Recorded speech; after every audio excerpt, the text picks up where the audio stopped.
আজ ম্যাথ 148 প্রশ্ন। কোন স্কুলের ছাত্র সংখ্যাকে 5, 8, 20 দ্বারা ভাগ করলে প্রত্যেকবারই 4 জন ছাত্র অবশিষ্ট থাকে, ওই স্কুলের ছাত্র সংখ্যা কত?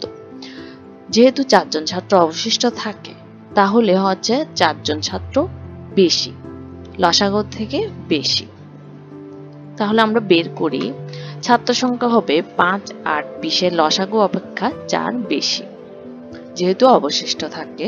তাহলে লসাগু বের করি, 5, 8, 20 এর 2 দিয়ে ভাগ করলে পাই 5, 4 দুগুণে 8, 10 দুগুণে 20। আবার 2 দিয়ে দিই, 2 দিয়ে দিলে 5, 2 দুগুণে 4, 5 দুগুণে 10। 5 দিয়ে ভাগ করি, তাহলে পাই 5 একে 5, 2 আর 5 একে 5।